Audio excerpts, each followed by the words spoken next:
One and Bob Gallagher, and they're going to talk to us about football in Ballyshannon over the last so many years. And Jack?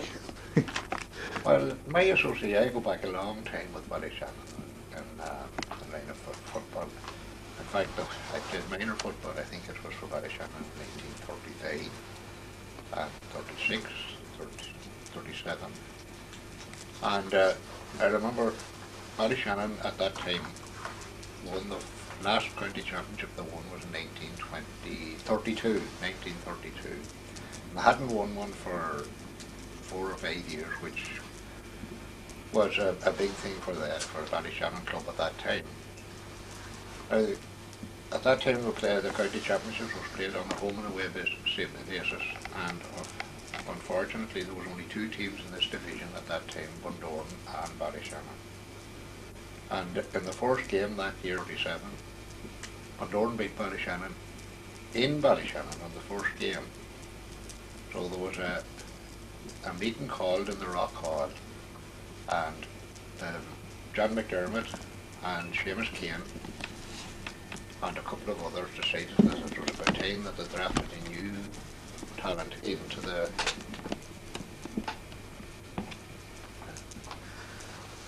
Alright. You're okay, very well. Are you alright? Yeah, I can. Drafted in new talent into the team. So they picked a team for to play Bundoran in their second leg of in Bundoran. And I was selected from the minor, and Seamus Levin, and of course PJ Coleman. PJ had been playing earlier. But anyway, there was a lot of new talent brought in, and we went out to Bundoran and we beat Bundoran in Bundoran. So there was a toss of a coin to the deciding game, and Bundoran won the toss, and we went out the second time and we beat Bundoran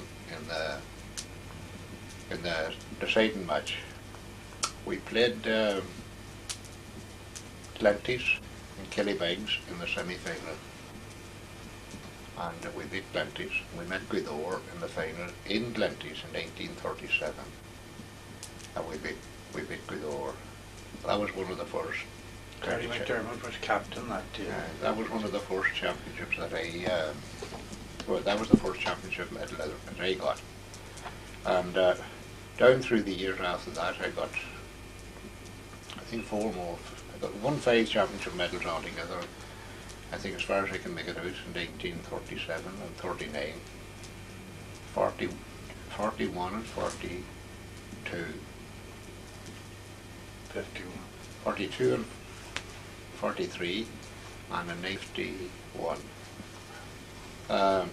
Included in that were, I don't know, many Democrat Cup. Democrat Cup was the present league now. I don't know, many times won that. I know that after a period of, after I got married, I went to live in Donegal for a while, and I played and won a Democrat Cup at Donegal Town. So I continued on playing up to 1948, when I damaged my left knee. So as far as I wasn't picked for the county after, I think it was 1948. So I continued on playing for the club on up until 1952. And in 1950, as far as I remember, 1952, I went one day to Bundoran to see a challenge game between Sligo and Donegal for to pick a team to play in the semi-final of the All-Junior Championship. And when I arrived up at the game, they were short a man, and they asked me would I play. Now, I hadn't played that type of football for nearly 4 years. But apparently I satisfied whoever was selected in the team anyway, because the following Sunday I was selected to play against Meath in an All-Ireland junior semi-final in Bundoran. Unfortunately, Meath beat us by a point. We threw that game away. No, the draw. The Meath drew with the last kick of the game, and the beat us in the replay up in Navan. That, after that then, I finished my playing career with Ballyshannon. I enjoyed all the years that I did play with them, enjoyed every minute of it.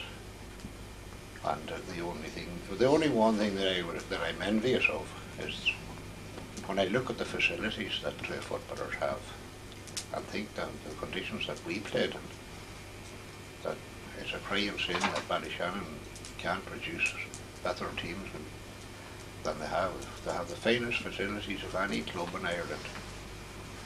Now, I don't know whether they have any pride in this in the park that they have up there. The park that they have up there was the work of dedicated men who give their time and maybe their money to turn the wilderness into one of the finest parks now in Ulster, if not in Ireland. And I always said it like that. If there was one man, in my opinion, that I think epitomises the best in Gaelic games, is Sean Slavin. Sean Slavin played from he was a young lad in minor, continued on after playing, and he dedicated every day of his life, I think, towards the betterment of the GA in Ballyshannon, and still is at it. I think he's an exciting example for anyone that has any interest in the GA. All during the years that I played football, I suppose I played for the county. I played on several occasions. Was lucky enough to be selected for Ulster on a number of occasions, and I played with and against some of the greatest footballers in Ireland. Now, in Donegal, we had some of the best individual footballers that in any county that you will get in any county. And I could fill a page of all the names of some of the greatest footballers that I played with and against. One of the best, I think, in my opinion, and a man that never got the recognition that his own county should have given him, was Colin McDyer of Glenties, who proved himself to be one of the best centre-field men in Ireland when he won an All-Ireland medal with Cavan in the famous All-Ireland final in New York.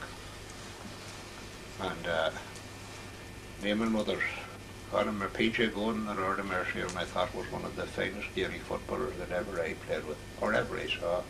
McMillie, one of the best full-backs. This is in my time now. And Aodh Garment, Jim Gallagher, Bob here, and the three Slavins, Seamus, Liam and Sean. I remember Davy Brennan of Glenties, Harry O'Donnell of Ardra, Vinnie McHugh of Ardra. I missed John Hughie O'Donnell. He was supposed to be one of the best footballers ever played for Donegal. And I could Patsy Broken of Donegal Town, Joe Doyle of Letterkenny, John McLean, and Jim Medlin, Andy Day, and Hiddy Bug, Big Jackie Gallagher. And one of the nicest and best footballers that ever came out of me door was Jim McFadden, who died when he was young, the Mercian. We had all great tussles with Guidor all down through the years. Mind you were in a football match when you were playing against Guidor. And at that same period, what stood to us, we were playing against teams in Finnercamp. And I remember we played a team in Finnercamp, and I don't know how many. I think there was at least 10 All-Ireland medal winners on the team, and still they couldn't beat us. We had a fine club team at that time. I think if there was club football the way it is now, All-Ireland club football, I think we would have won an All-Ireland championship easy, because I thought that period of from 1940 to 43, 44, I think we had one of the finest club teams in Ireland at the time. And after that, of course, Ballyshannon produced some fine footballers. Pádraig McShee, now, he was one of the best full-backs, I suppose, that had played for Donegal in the latter years. And Martin Kearney, Mickey McAloon, playing in the forward line, was a wonderful footballer. Alan Kane came in and played goals and proved to himself. 3 Ulster championships. And won 3 Ulster medals with Donegal in goals. And I do forget. I'm getting kind of on years now. You forget it. At the time when we cycled to Glenties, during the war it was illegal to travel by taxi, or you couldn't bring a taxi or anything to the king. But we arrived in 7 or 8 o'clock in the evening after cycling from Ballyshannon on a bad day, and the team was split. Half of the team was sent to Cannon's Hotel and the other to Boyles up on the hill. On the rock. So you can imagine the type of houses that were going that night. There wasn't much sleep. In fact, we're not telling about the Sloan's liniment. Oh, did he? Oh, surely. I remember that night well. I right down in we were up on Boilers on the Rock in Glenty, so we went down to Cannon's Hotel to see them. Sure, there was men going about mad, where someone suggested, I think it was Paddy O'Neill, God in mercy, and of course Paddy was always up there with the different, that if they rubbed themselves with Sloan's liniment, that it would take the pain, ease the pain, and blistered themselves. Don't When I went to the toilet, I got on there. Jesus, I couldn't sleep that night, you can imagine. But still now we played Get Over the following day and beat them, hammered them into the ground. Was that in the county final? No, it was in the Democrat Cup. Democrat Cup final. What year would that have been, Bob? 41, I think. Yeah, 41. We cycled then to play a semi-final against Letterkenny in in Drumbo Park in Ballybofey. That's beside the castle, you know. Yeah. And Letterkenny had mostly a team of Ironmen, and the funny thing about it, they had a Ballyshannon man playing with them. Seamus Slavin was playing against us. That's Sean's brother? Sean's brother, he was working in Letterkenny. But we beat them. And then there was some kind of a relaxed end for the final, but we went in cars to Tardra and beat Conroy in the final the same year. But in 1939 there was a peculiar incident happened in the final. Against Guido. That particular match sticks out. I wasn't playing in it, actually. Neither was Peter Bowen. But we had a man playing centre field for us now, and to be quite honest with you, he was just put in to fill the gap, because they had no one else. Bernie McShane. He was a shop by Jim Slevin, Eddie Slevin's draper shop. Where was he from, Jack? Armagh, and all due respect to Bernie, but he happened to get a purple patch that day. You think the ball was glued to his hands.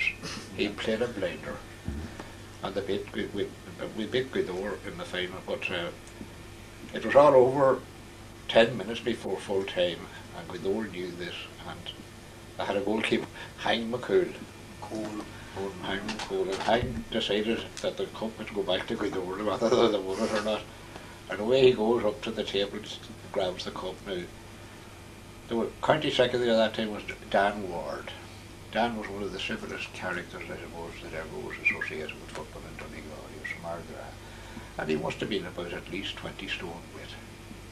And Dan was known all over Ireland, but Dan was standing with the cup at the table when Hein decided to take the cup with him, and Dan caught one arm and when Hein caught the other. And the two of them started to pull. The next thing, Big Jackie Gallagher of Guido raved up and he put his arms around Hein's waist and he started to pull. There was 5 of them pulling at Dan and the cup, and eventually Dan let the cup go. And away they went with the cup. To Guido, back to Guido. I said to Dan, I said, hey, why didn't you hold on to the cup, Dan? I said, hold on to it, he said, don't want to pull me to Guido too. You know, actually, that's the cup there. That's the same cup. And they pulled the handle off it. The handle was pulled off. That's 1929, isn't it, Bob? 29. And they were fined. And the fine that was put on them, they had to supply the Ballyshannon Club with an extra set of medals. There were 2 sets of medals that we got, but not needless to say. For winning the championship? And they were used, John McDermott, he was cute man, he used them for 7-a-side. 7-a-side football tournament. Where was football played? Where was your own home games played in them days? We played in Teevensfield. Teevensfield, that's with no one at Arden Park. That's the field now above the ESB houses there on the Malik Road. Yeah. Do you know the 110 station? Yeah. Opposite that. Opposite that. And there was a flat portion of that, ideal for football. Well, great, you know. but county games and all were played that time, and of course there was no parks as such now, you know.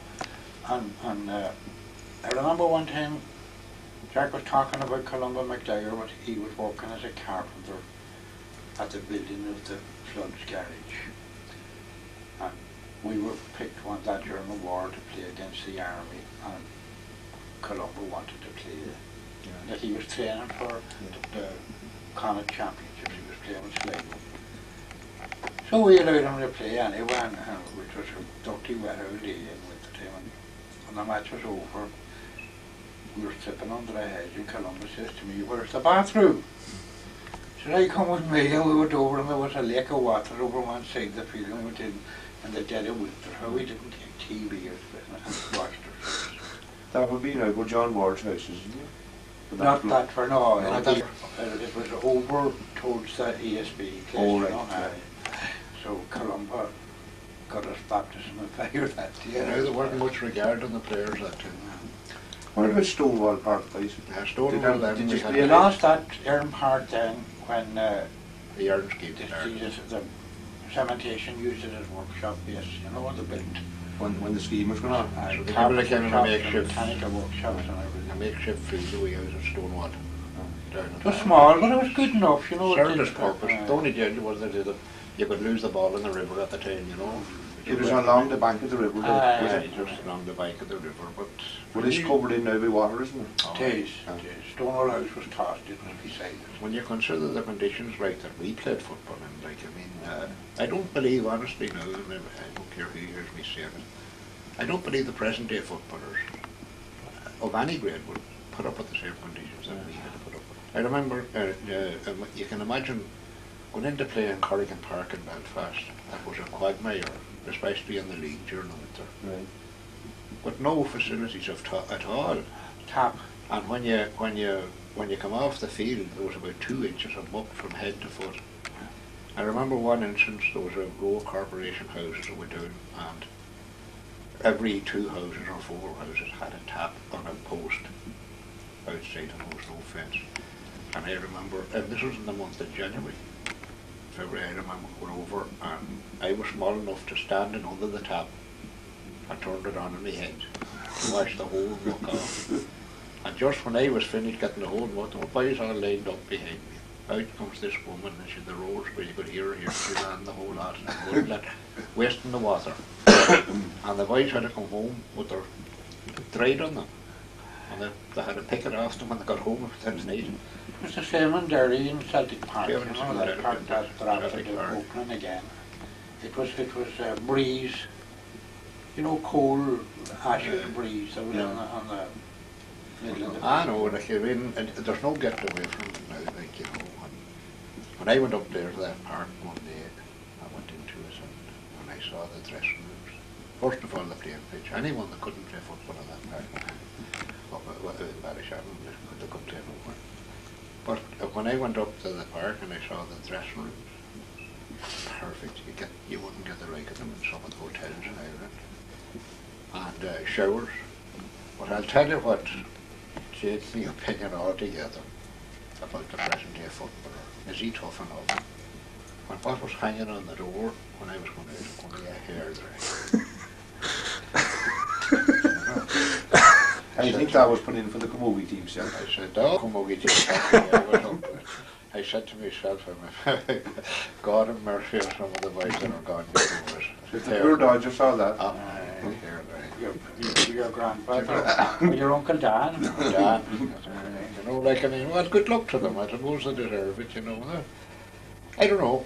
Football at the present time. Now, I'll tell you that it's better. In my opinion, and I've looked at football now for the last, you could honestly say, over 50 years.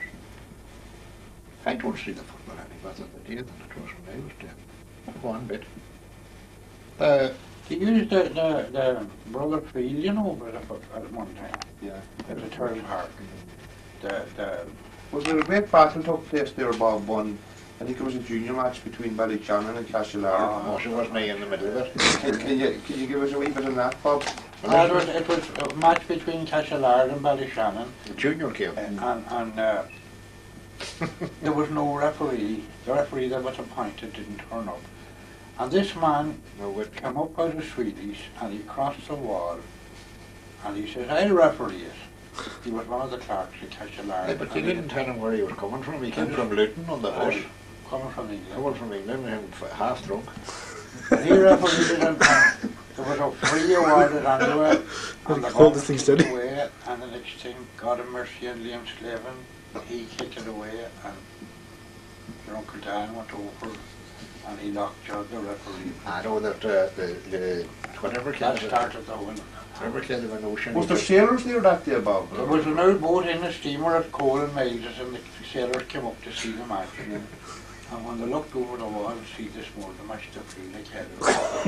Oh, they didn't come in to watch it at all. It was very amusing and sitting trapped in the middle of the field. And McGarry, John was one of the toughest footballers we ever had, you know. And John was in the middle of the field. And the next thing, John was hit behind the ear and he was put down. And he was dazed for about 2 minutes, do you see. And he got up and he looked around him and there was no one there, only a certain lady from Cashellard with her sleeves rolled up to her. And John looked up to see who it is. Can you remember the name, Jack? I do, of course, I remember. I don't know whether I tell you. Sally, Mary Rose Clark, Dodge Dunner, his wife. And she hit John and she put him down. She collapsed him. Hit him with a handbag. And the next thing, what did you do, John? Says, I know what I done. He says, I gave her a good boost. Says he. The backside. But, like, I mean, outside of football, I suppose there wasn't a club in Ireland that enjoyed their football more than Ballyshannon. And there wasn't another club in Ireland that had the sailors attached to it. I could write a book about the travelling alone to football matches. And I mean, you could write a story about the Sheerin's car. Yeah. Jim and John Joe. Was there a particular incident that happened one day you were going to Atlantis? No, we were going down one time to play Aodh in the final of the Democrat Cup, I think it was. And now this was a genuine case, but there were different constructions put on it afterwards. Dan Doonigan was a great man of ours too for driving. Right. And Jim and John Joe. So the 3 cars started and Jim got down. And I was standing over at the corner of Fisher Street waiting on John Joe. And John Joe lifted me and the Bible was there too. But when we came into the city of McGahern's at the old reservoir, Dan Doonigan was pulled up on the outside. We pulled up, of course, John Joe to see what was wrong. And there was something wrong with that. I'm no expert, but there was something wrong with that, you know, the pump or some damn thing in the thing anyway. But I laughed. Liam was a mechanic, Liam Slavin, and Liam said to Dan, have you any tools, Dan? You see, for this, what do I want with tools, Dan? Sure, I wouldn't know what to do with a car if I had tools. There wasn't a thing to do. Actually, there was about 4 mechanics. And there was no tools. Sean Slavin and Liam Slavin had worked in Millers and Jack Cassidy that worked in Flood and Donegal. And they all tinkered at Dan and they got him going. But he hadn't gone a quarter of a mile, he broke down again. When we got into John Joe's car, it wouldn't go either. It wouldn't go. And they worked at it and not a bloody one didn't got tools and McGahern's out of the mowing machine. Spanners of a mowing machine. Got that late anyway, that we couldn't go. And there was a car down, there was God have mercy on a brother Jim and Melly and the Dodger. And I think Peter Gould.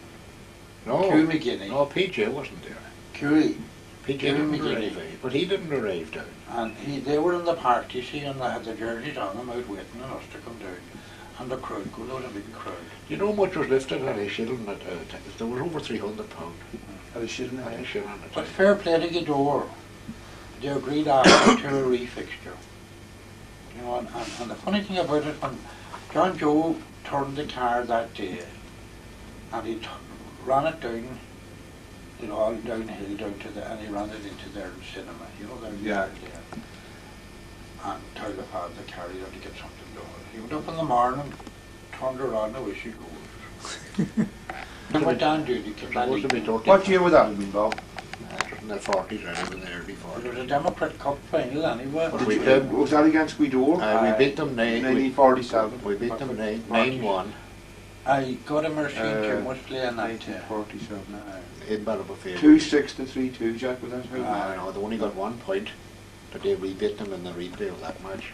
And big only It was 1-7 to a point. It was 1945. 45. And only Boyle threw the ball over the bar in the last minute and broke my guard. I was playing centre half back that day for Ballyshannon. Go back, boys, to the time that the Father Tierney Park you started to work with it. Could you give us a wee bit on that? I don't know what. There was a committee. I was on the committee at the time, and the man that was instrumental mostly in forcing us to buy the old field he was John Daly, Byrne Street. That's right. James Daly stayed with us, and you know John that come home there, Yeah. and my brother Malachi. And when we started it, Dr. Gordon described the committee as ginned men. Mad men, he says, wouldn't tackle what this was. It's pity there never was a photograph. It was all slow bushes and rocks, Alan. You couldn't imagine. It was like the shore down a Carriga Doctor. Yeah.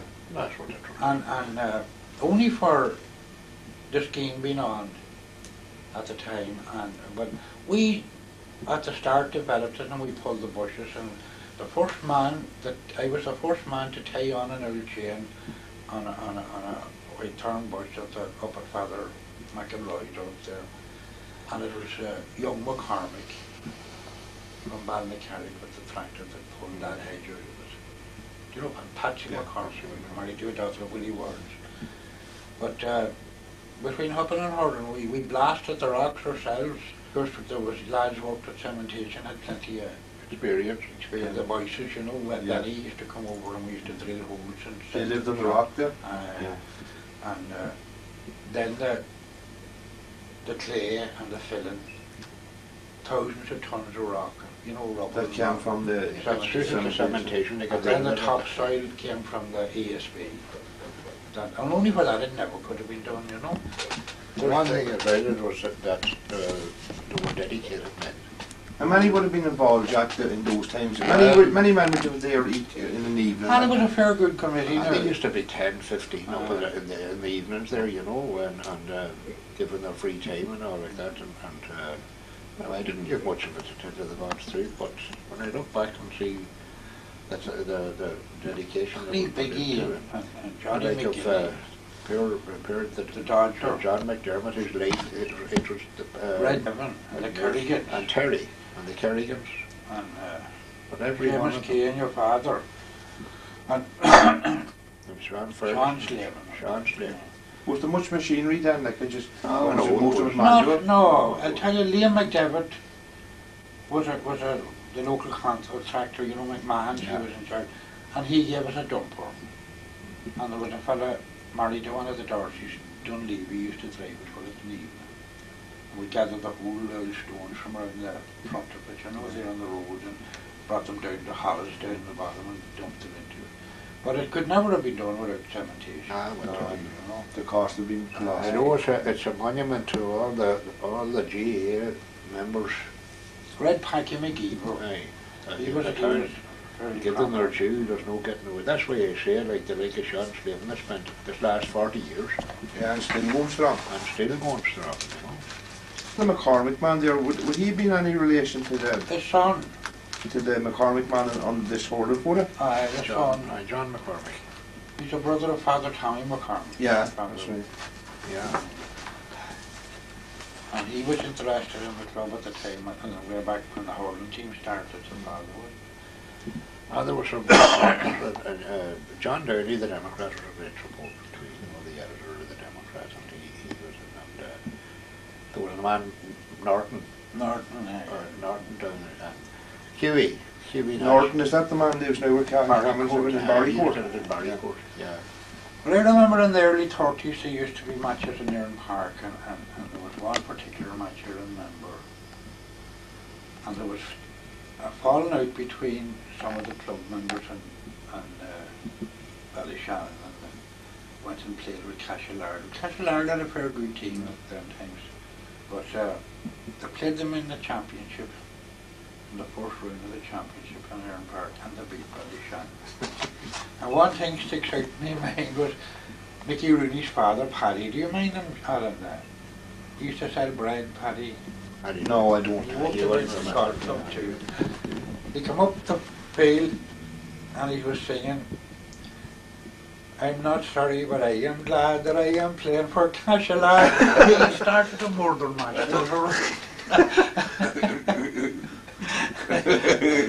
Bobby Lawn played at Cashel and The Bundoran and Ballyshannon matches at that time, they were neatly games. The people used to leave the match 5 minutes before full time to get vantage positions on the bridge end to watch the Bundoran team had come down through the port to go home. I suppose the row would last longer than the match, wouldn't it? no, it was after. Same at Bundoran then, with the Bundoran. Wasn't much. That was the same match, it was a sort of a regular. I remember one time we were playing Letterkenny and we came back through Donegal, and Donegal had been playing Bundoran in the championship. And when we arrived, there was a riot in Donegal, and the Bundoran team had a run with their clothes under their arms and all, and never got changed until they got to let the bridge down. Honest to God. But there is one thing that's missing in that we experienced and enjoyed was when we went down the country to play a match, we went in bus. Yeah. All hands was on the bus, and we were together travelling and travelling. Maybe you weren't back till the next morning. Maybe there was an odd row and a sup of drink and windows broken everywhere. But it was something to talk about all the craft. You know? Yeah, but sure. Like dances maybe. And when you start to talk about the Jim Sheerin, Jim Sheerin's car was an experience for Annie. To tell you the God's truth. Poor Jim, he put up with a terrible lot. I know healers in the car. I remember one time we used to say, well, we can talk about it, it's not a bit hard, but the Dodger, John McDermott, would have to make the arrangements for the car, you see. Yeah. And on Saturday evening. Was John the treasurer? Well, he was the leading late anyway with everything. Yeah. But anyway, John would say to Jim, I want the car tomorrow, we want a car tomorrow to go to wherever we were going to go. That's all right, Jim. Right, we'll be up. The Dodger had said, you see, up and down. Don't bother, John. I'll be down at the bridge end. We'll just go and see. No, we'll go up, do you see? And this was for badness, do you see? That we'd all go up to Sheerin's and be outside Sheerin's when we'd be ready, do you see? And Jim would be there, and now for the car were laying wide open the whole morning for the air them to get the smell of the greyhound house at the travelling to Lifford. Well, then we'd all be sitting in the car waiting, and Jim would be in, and he'd be walking from the hall down and walk out again and into the kitchen. And we all knew what it was, that he was looking for money for the petrol, do you see, off the 2 aunts. He lived with the 2 aunts, or 2 decent women. And the next thing, Dodge used to have the window down and he's ear listening to all the conversation. The next thing, you could hear Jim saying, I want money for petrol. But sure, Jim, I gave you money for petrol last week. Holy God, do you think the car's going on air? This would be an argument, do you see? So eventually, anyway, Jim would get the money for the petrol, do you see or not? We'd all get to the car, but before we could move, Lizzie was out with the big 5-gallon bottle of holy water, and she had to go around this, do you see? The Dodger is, say your prayers there, bless yourself and all, and Jim would be all embarrassed. No, don't talk. But I remember one time, do you remember the day we got lost in Belfast? 2 cars. But Jim was late. We went round the city hall that often. Bob says to Jim, there's 360 windows in the city hall. How do you know? Jesus, Bob says he went round it that often that I counted them. And the funny thing about it, poor John Joe was leaving behind. And John Joe, there were 2 teams up. There was a hurling team and a football team. And the 2 cars were up. And Greenham was up the same day. This county team? Aye. Yeah. And didn't John Joe get a flat wheel and had to drive on after Jude? We were looking for a restaurant or we were supposed to stop. No, I'll tell you a very funny incident. What happened one time, we were, for whatever reason, Derry opened the Brandywell to play football in it, and the Ulster Council wished to give Derry a lot of home games, you know. They're supposed to give them money or something like that. Yeah. And anyway, we played a lot of times in Derry. But I remember anyway, we were going into Derry, and the John McDermott was, of course, he was a terrible knocking at Jim the whole time, you see. And we travelled. This was the gig now? No, John McDermott. Oh, the Dodger? We'd be all sitting on the next thing. Are you sure now that you know all about the traffic lights in this town of Derry? He'd said to Jim, do you see? And Jim would look at him. I was driving through traffic lights before you got the word, Jim would say, you see. This would go on, you see. But anyway, didn't we arrive in there? It was Sunday morning at about 12 o'clock, you know. And you know what Derry is, any place in the north at the time, Sunday morning, there wasn't a sign of us, you know. Deserted. But the next thing anyway, we came to these lights, red. Jim stopped, you see. And there we were sitting away, you see. These lights changing. And 2 minutes, 3 minutes, 5. And there wasn't a sinner, do you see, or a car of any description, or a person. And the next thing, the Dodger says to Jim, what are we doing here? He says, drive on. Do you want to get me summons? Jim says, and losing license and all. You see, can you see the red light against us? So the next thing anyway, I happened to look over, and there was 2 policemen standing in the shop door, and the 2 of them pushing their face laughing. And the next thing over, they come walking, and of course Jim put down the window. The face was shot. What are you doing there, says the policeman. How do you mean, says Jim? What do you stand there for? Says he, sure, I can't, the lights are against us. And he turned around, he looked at the other policeman and says, he knows where they come from, says he, like that. Says he, Jim, maybe you let her go a bit, says he. Jim moved the car a bit, and we were on this disc program with the rubber mat affair. Yeah. Up the H we went off at the lights come green. Oh. And we were parked on the red light though. And if no one had come, we would have been there till morning. Oh, that Dodger went to town that day. Oh dear God, making the show of us in front of it. Well, Jim bought a wee Ford car during the war. I belonged to Seamus O'Donnell's Jim's father. And we set sail one day with the county team to play in Derry. And we arrived at Carrigan's, the 2 Sheerin's cars were there. For some reason, John Joe couldn't cross the border. He had no handbook or no that thing. No He had to have a passport. Pass, yeah. The customer wouldn't let him. And Christ, Jim had to take some of the team. In a 48. In the mod, it was a 48. Aye. Got all in, and when we arrived at the gate, so now cafe in Derry under the door, you know the gate there, the butcher, Fish Cake Street. Yeah. one of the doors wouldn't open. Jim had to take it wire. Couldn't open it, and couldn't get at it. There was I was surprised. Jack was sitting on top of The Dodger and Mickey Gallen and Millie.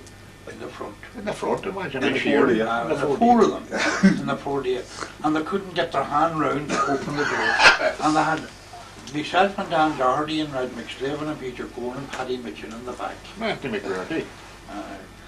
And here Sonny Sheerin says, this young fellow was selling papers, and he come over. What's wrong, sir?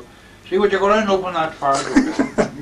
And the young fella had to run around and open the door, and his 2 eyes stood. He thought it was a bus. All these big men coming in. I was the And you smallest couldn't of them. walk. Your neck was twisted in your knees, and there was only 3 mile in from Carrigan. There was a more one than that. The day we went to the Ulster final. We were going up, I think it was about the first year. Mahu Snaps. Do you mind the Mahu Snaps? Oh yeah, there's a tune after that. Anyway, we were going up Yeah. in this 48 DC, and there was only 5 of us in the car. And the next thing we met in the port, you see, and went in, and we had a knock of drinks is it near run out, is it? We had a knock of drinks in the port, and he went Frank O'Neill's, DC, and we started off. And we were going up at the Mahu's, and wasn't there chips on the road, you see, saying beware of loose chipping, the usual. So we were driving on, and these chips, you could find them churning up, hitting the bottom of the car and all like that. So eventually someone suggested Jim to pull up, that there was a call of nature, do you see? Yeah. So we all got out, the 5 of us. And every man was there, and I looked, you see, and this was the wheel ring was running down. For 6 tracks running. And I looked, and here was the petrol coming running out the tank. Well, one of the chips were dumped through the hole. Christ. Rotten. The whole tank was rotten, do you see? Jim started to shout, get a peg of wood to put it into it to stop it. Bob had a knife and it was like a razor. And they got a lump of a branch and Jim caught it like that and the knife used to break and Jim slipped and cut the finger off himself. And they listed the whole countryside with caution. But he was down on his belly, do you see? And he got the peg of wood about that big. He had his hand on the tank to stop the petrol. But anyway, of course, when he drove the peg in, it made the bloody hole bigger. Next thing he was shouting at him, lying down, give us another bigger bit, he'd say. And then Richie got him, and Richie pulled a paling post out of a down ditch. And he heard he said, and Jim was his hand round like this, and he got a hold of the paling post. But eventually, anyway, it was Sent no Richie great. down to a Farmhouse away up the road, and they went up and explained the case to them. And they gave us a galvanised bucket and a bag dipped in water. Do you see? Now, and it was an ingenious, we weren't so slow, Sheerin wasn't so slow. He got the knife again of Bob. This bucket, the whole petrol was drained into the bucket, do you see, Billy? Mm. And he got the knife of Bob, and there was beaten rubber tubing round the door frame of the car, do you see? And he cut them off, about 2 lengths of it, do you see? And there was no roll of insulating tape. Yeah. And it need stick it onto the pump, the end of it, and taped it, and brought it through the dashboard and into the bucket of feathers. Do you see the gravity field? Yeah. So every man got ready, do you see, and all like that. And the next thing, Billy got the job of sitting in the front with the bucket of petrol, watching it between gravity his feed, knees. you know. Yeah. This was McMillie. Make me tell you the present day. This bucket of the wet bag over us, and the first instruction Sheerin gave, do you see, before we started, no smoking. And at that Bob lit a cigarette and threw the match. Oh, Jim, be gone, that was it. But eventually, anyway, we started off, and we landed in Cavan. And we were Clonus. Or Clonus, I mean. And the next thing, the boys all jumped out of the car and away, and left me and Sheerin there, do you see, and Sheerin had a pure white short, I mean, new short. But during the whole working of the car and all, the hands were black, and he used to rub the hands in the shoulder. You see the state of this short, do you see? But me and him, anyway, were starting off to walk to the next he stood and he looked back, and he took a fit of laughing. What are you laughing at, says he to him? Says he, the man that'll come to safe and pat right away, car's going to get the course stuck in. Do you know who was playing that day in those Cavan and Fermanagh? Oh, that's right. Cavan and Fermanagh. In 1946, I think, Cavan maybe showed them the same time. But it was Fermanagh within the thing. But anyway, Sheerin got a petrol tin of someone in carriage in Clonus after that. A gallon petrol. Yeah, do you know the 2 gallon Oh, petrol? right. You see? Did a big brass top on them. And he whatever it was, I think got a cork and board a hole in it. And he tied it in under the bonnet, and he got a wee toolbox into under the bonnet. And he tied it across the bonnet to keep the bonnet down. And that's where he came home. And back to Ballyshannon. Back to Ballyshannon, and Sheerin drove passengers and all through the town and all around. He drove for 3 months. 3 months before he got a repair. with this petrol before he got a new tank. If he could write a book, you know, he'd be better than John B. Keane. We arrived one time, Alan, we were in the National League in 1939, the year war broke out. We were in the National League with Sligo, Leitrim, Roscommon and Mayo. And Donegal, in that section, do you see? Yeah. And I remember we played every game away. For some apparent reason, Donegal never got a home game. That. But anyway, we had to go to Elfin. And Sheerin had a car, he had a Model T Ford at the time. And there was about 5 or 6 spare tyres on the back and tubes, and you were sat on them. And if you went over the bump, you hit your head. And there used to be wires hanging out of this. If you put up your hand to take a wire, you might not roll it. Leave that alone, that's an important part of this car. But anyway, I remember we arrived up, and the rest of the county used to drive big Dodges, Chevs, all flashy cars. And it was like one of the Laurel houses. We were late, as usual, coming into Elfin, and the whole team, and the doctors and all were standing outside waiting. And we'd like a Lord and Hardy picture. The Keystone Cops. We come down like the Keystone Cops down the street, and honest to God that I will never go out that door. I'm not cutting you down, you're going to laugh at this. We pulled up at the hotel door and the four wheels went flat. Ground to a halt. But we went up one time to the same, we played Leitrim up in Mohill. That's, yeah, that was the day Paddy Horisky asked me where was the bathroom in Leitrim, in the middle of a bog. But anyway, we played Leitrim and Mohill, and when we arrived out of the field, we discovered there was only the half of the team. There was only, well, about 10. We let the Kenny crowd broke down and cut. Yeah. And we had to pick up a team. And the Dodger was going about in a wild way, and eventually he got 4. Right now, Yeah. you go on and I asked him, said, "Have you ever kicked football before?" "I often kicked the ball," he says, "before, in front of the goals before a match." Do you see? But we had 14 men, and the only 2 men left. This was all going on right in the middle of the field, you see. The only 2 men left was Jim Sheerin and Leo Mooney. And Leo was a hackney driver from Aodh, you see, Yeah. and Leo was one of the wittiest characters ever you met, Yeah. you see. And of course, Dodger made out the list and all, where there was 14 then, and then who got the thing?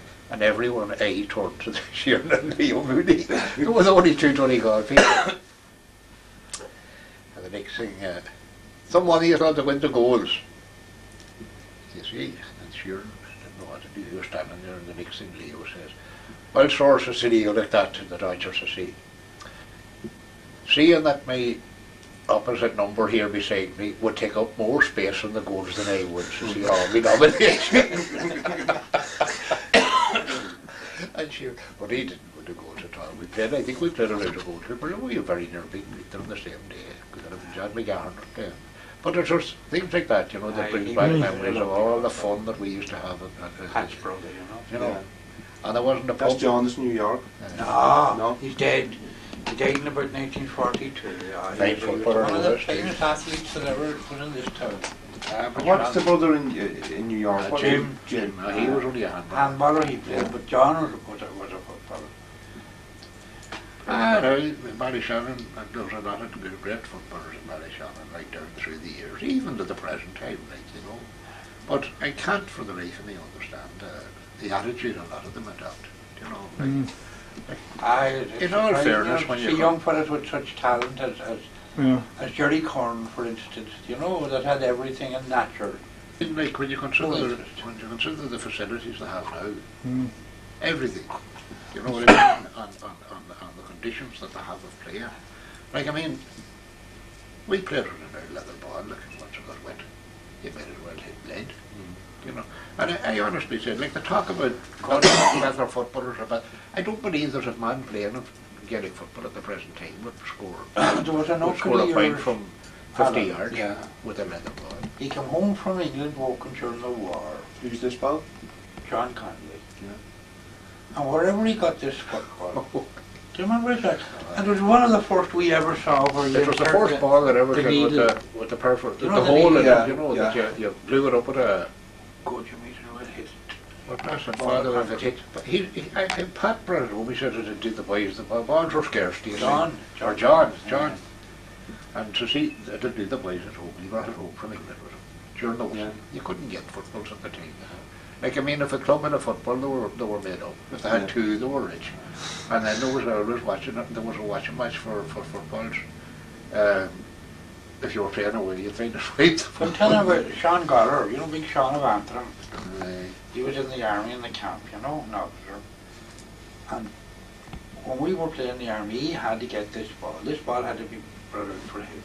Oh, Jesus, he could hit it. And it hit you, you were break your leg. You know what happened? They blew it up in the garage, Miller's garage. There was too much air in it. Over the compressor. And it was too hard. But I remember one time, obviously there was, you're talking about the weekend, I remember one time we were playing a county final in Guido, in Letterkenny, and but just at the final kick of the ball, and play weasel, you know the white, when the ball started making white, they were all, you know, yellowy ball, this lovely white ball, you see, and I hadn't made this ball just when the final, when the to myself, we'll get this one home, do you see? And I looked about, I couldn't see it, and there was a man character in College Street, Paddy McBride's on one of them sort of photographs there from College Street, big strong man, and he had a big long black overcoat on him, and I called him, say, Paddy's like, that on the up, take it home, and if you see Jim Sheerin, tell him to put it in the boot of his car out. And Paddy goes with this thing huddling under his arm. Harry Carey got him, or seen this put on, you see, Harry was the chairman of the county board, and Harry tackled Paddy, go, get on, says Paddy, I'd break your jaw there when you stand, says he. He walked on with his football out. That would be 1951, Jack. I read that out. You played Letterkenny in the final? Get me this, but we used to have Red mixed there, and was playing that day.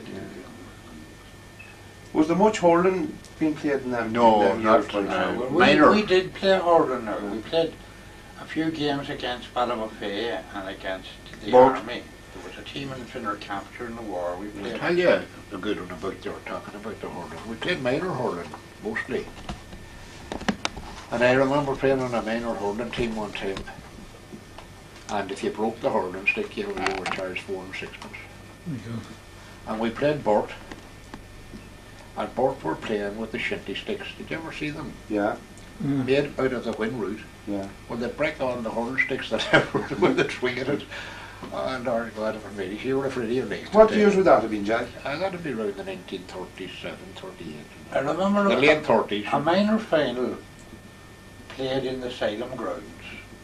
Oh, wait, that's Letterkenny, Ballyshannon and Burt. A hurling match, yeah. Huh? A hurling match, A yeah. hurling match, minor hurling final. Hmm. And there was a troop of Boy Scouts in Ballyshannon at the time, and they had been in the town for 4 or 5 years. And they were invited down to an investiture of a new troop in Letterkenny. And about 6 or 7 of the minor team were in the Boy Scouts. And in the morning the investiture took place in the cathedral and all that, and there was a boy band from Nazareth Home played the Boy Scouts out at the match in the Salem grounds. And when they arrived to play anyway, they were late, you know, they were 10 or 15 minutes late, but they played Burt, and they beat Burt. Hugh McGinney broke 7 hurling sticks that day, and do you know who was in goals? Jerry Campbell, the wee bum. Jack was playing in Melly, was playing in goal, was playing Seamus Slavin and Jerry Field, and Jack Gormley, Willie McCafferty. Oh God. The Grimes, some of the Grimes, Freddie and Danny. we had and some. But they were a good old team. But because didn't Burt protest, Yeah. and they were a refixture, and Burt beat them by a couple of points.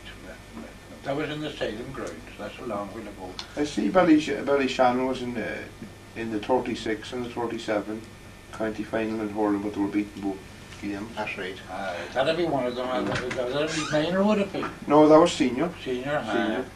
But There was a in 36. 36 and 37, they were beaten both in both finals. That's right. The Dailies of the Rock and them used to be in it that time. Yeah. I know one. QE. Q. The national great league, Your like father Jim used to Daly play. and John Daly and a whole lot. But You didn't play much senior hurling yourselves, did you? no. We played games I against played. Ballymafay. I mean, I played minor for the hurling for the county All right, yeah. too. So I did my time. And Melly. And Melly and PJ Owen. You played in Antrim, didn't you? We did. We went over to Ballycastle and played. Yeah. The ball was lost in Kirkenbar when they were in the mud. Don't talk about football, but sure, some of the funniest things ever happened. Remember, talking about Sheeran's car was the day that Bob swiped the Union Jack out of the press in the hotel in Belfast. We were up in an old cafe, you know, and there was an upstairs in it, and there was Linen press. a toilet, and Greenan came in, and he was all mucker. He had got a puncture. Right. James, you know, President. Yeah. Jimmy. He says to me, "Where do I wash my hands?" Say there's an old toilet up there. So I don't think there's any soap. So I went up with him anyway, and he washed it. Tried to do his best. And what was in it? Money Bunton from the 12th of July. You know, the Union Jack, and there was this big Union Jack on the pole. And I broke the pole and we put it onto my coat. Then nothing, and going down the road, there was a hurling team up too, and I mind, Myself and Eamon Leahy, he was a customs man, he was a good worker. He was in the front, and says he took down the flag, and says Eamon, stick that out the window. Sheeran's car. He went out the window and put out the flag and wound it up again and jammed it, you know. And well, this was flying away like hell, and Sheeran looked over and the next thing he looked over and stopped. He nearly went into the ditch. Got out and he ran round. And he pulled it out and he got up on the next station and danced on it. And then sputtered at them. He got me killed. I don't know. But was a very humorous one too. We were very near it. At that time, during the war, tea was scarce. You know? All you had was your ration of tea, half out. And of course, when you went into the north, you tried your best to get the tea. We used to go in, you see, and we used to buy the tea and take it home. Really looking at the football jersey. But this particular time, anyway, didn't Jim buy Cassidy's of Ernview had bought a new Vauxhall car the year war broke out. When the war broke out and petrol got scarce, didn't they put it up on blocks down behind the barrack now where the swimming pool is? And they took the tires off it, you see, and they covered it over with a big cloth, dust cloth and all. But because when the war was over, however Jim managed it and Jim buy the car, wasn't Jiminy. It wasn't, when they bought it, they didn't run it 6 months. But it lay up for about 5 years, do you see? Car was perfect. But anyway, the first run that we were to was the north, up to Aodh, to play at Calvin, I think it was. And of course, the first as Jim gave it down, there'd be no smuggling of any description in this car back then, do you see? Honest to God. And this was the doubt. Geez, anyway, the next thing, of course we came on after the match, every man went to his. PJ Cameron was a great man for putting it on to where we got the TDs. That's Cahill's brother. And of course every man got a pound of tea, £2 if they had money, they don't know they could get it. It was all wrapped up. But it was put in every part of Jim's car, and the boot, and every stuck everywhere, do you see? And every man had about £2 or £3 of tea with them. So we drove on anyway, coming home. You remember Bob coming to the and Jesus, there would have 90 cars in here, the customers were searching every car. Honest to God. And there we were driving and Jim was sitting with his elbow at the window down, he was out with his sitting. Well, there's one thing anyway, we'll have no worries. He said. You see, there'll be no worries with us. When you think of this purpose picture, you know, the very last minute, when it come our turn, we were moving up and there they were stopped. The car in front of us and took the whole lot out and inspected it on. Whether they got fed up or not, because when they come to us, they signed to us. I don't know, we went. There was, of course, you're lucky, yeah? Sheerin was delighted.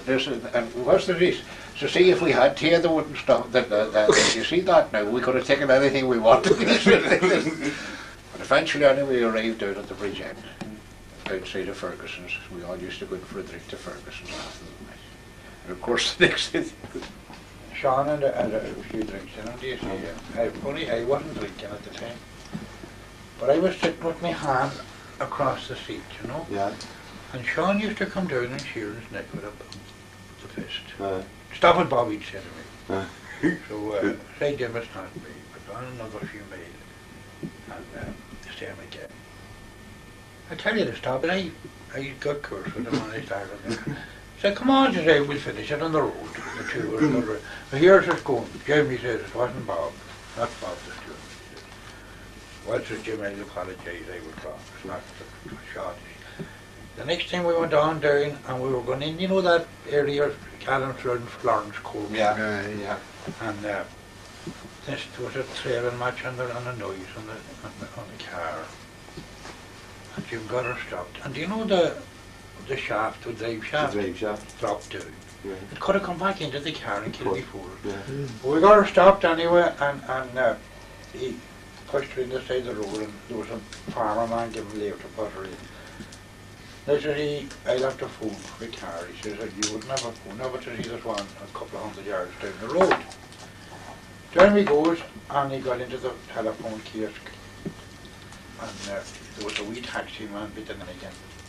Maybe you knew, and in a skilling. He had a taxi cab. He used to come a lot to his friends at Barney's in the middle of work, you know. So Jim Tower explained to him, and he said, will you come out and run us home? I will, he says. So No, there would have happened over. We were hanging about the crossroads. This car come out of this kid and he looked.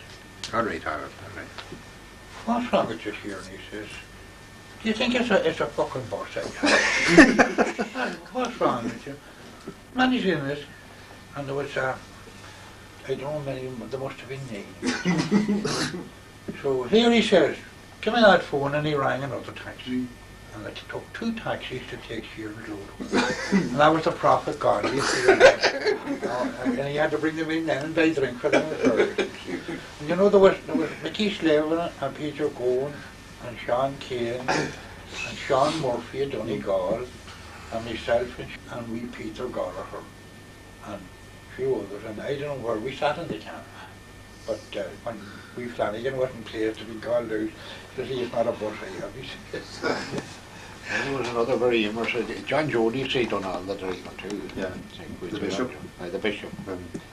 And John Joe knew as much about the football as if he played it, you know. And he knew about who. Well, he did play, Jack. I know he played goals for the county. And he played for the county in goals, which was that's a fact.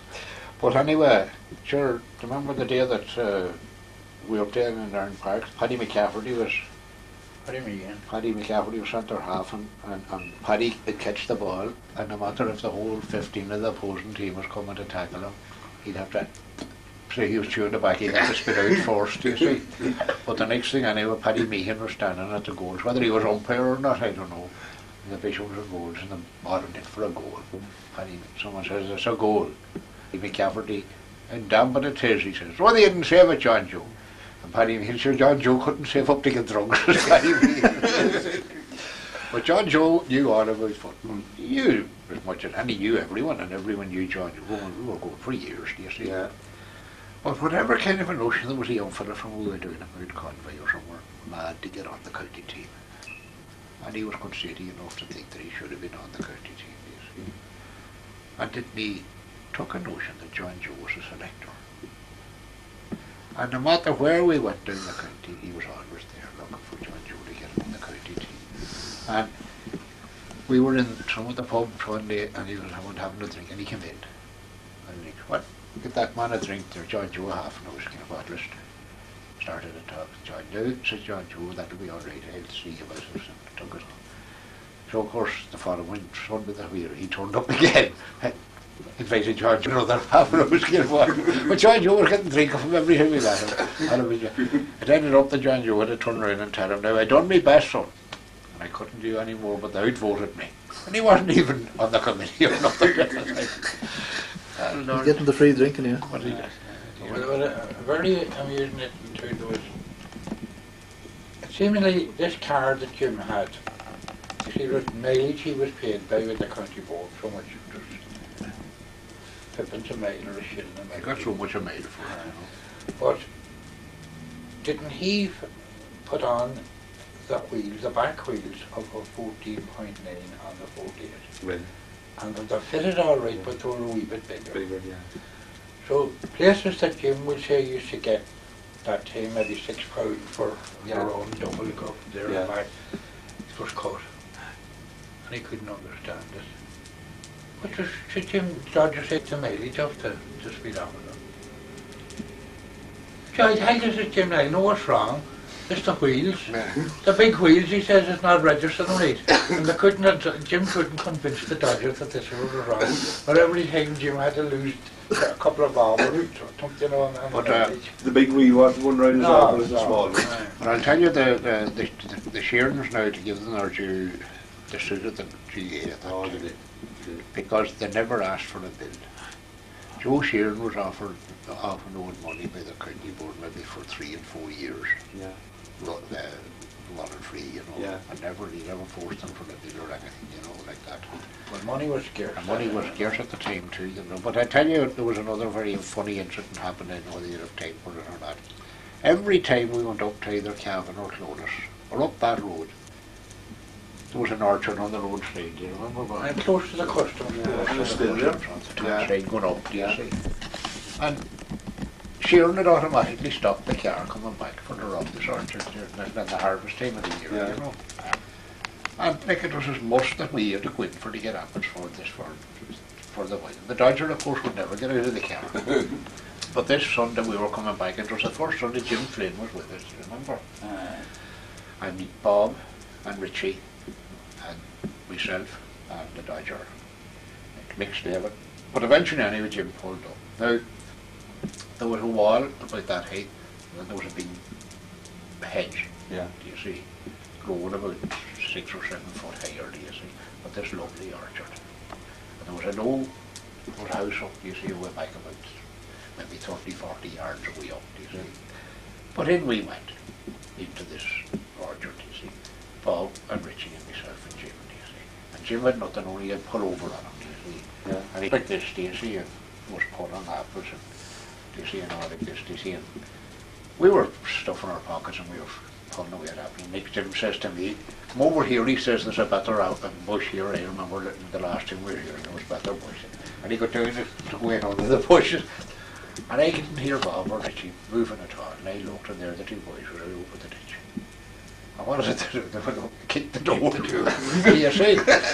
And I run like hell out. And Jim was pulling away at these apples. And he had the jersey out full of these apples.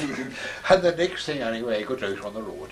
And out comes this wee old man with a hat and a gun. And the road from you could hear. And Sheerin looked at it, and Jesus, he said, "Away." But now this is as sure as you'll never get out the door there. He went out through that hedge at the thickest part of it and never stopped. And nearly broke his neck on the road down below. And the whole apples, of course, all flew up. Jumped into the car and away. You see? And then he was breathless. Jesus, he said, that was a near one. He didn't know at the time what happened. He only came on. So the next thing anyway, we were all eating these apples. Sheerin did none. He lost. And the Dodger was sitting with 5 or 6 apples on his knee, do you see, in the front of it. "Give us one of them." "Well, you ate your own," the Dodger says, "do you see?" "Yes," says I. "Weren't in the garden," says the Dodger. "What did you do with them?" "Didn't they lose them?" Whatever. And the row got up. Well, when he heard what happened, he was going to make us walk at home. Well, you know that the track of him was in that hedge for years. You could see the track where he came out through the hedge. Oh, such fun as we used to have. Before, there's only a few minutes of the tape left, boys. Hughie Gallagher, Jim the Nat's father. He was speaking to a man today, and he told me that he remembers Hughie playing 72 years of age in Garrison. That's right. That's true. Yeah. He played up in Garrison. I do, and the band was up the same day. It was a kind of a Sure. or something, or a Was there Irish dancing on that day? It was an area. It was Tom too, he told me that this evening there. And I saw him playing hurling with the Cubs in the fair green. In the fair green, if we started run faster than him coming up in 80s. Here he was out, and you know, you see, he had the full of the house one time of hurling sticks. Yeah.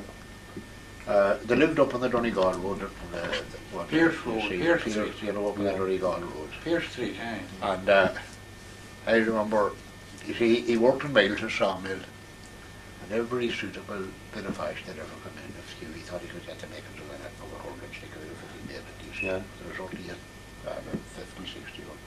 But I remember anyway, I had no hurling stick, and we looked at him. And someone suggested I go and ask Hughie. And he brought me in. And they weren't labouring though, honest to God.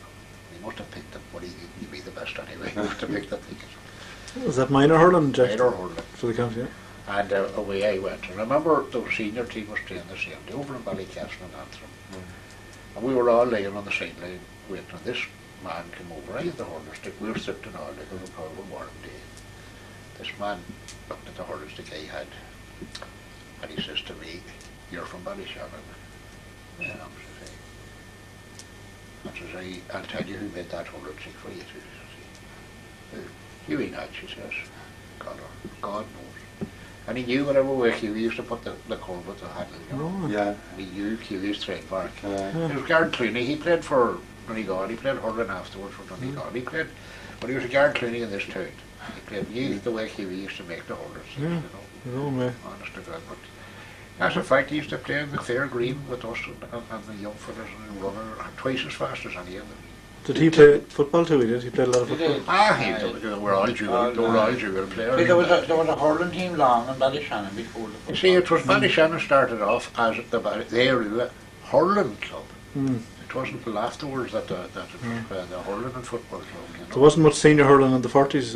No, there was no hurling at all. I tell you, like, I don't know, it never took on. Well, there was an old team here during the war, and there was a few lads used to play out of Filler Camp, but they cycled everywhere. They went to Donegal to play, and they went to Mallow-Bay and played, and they cycled. Mm.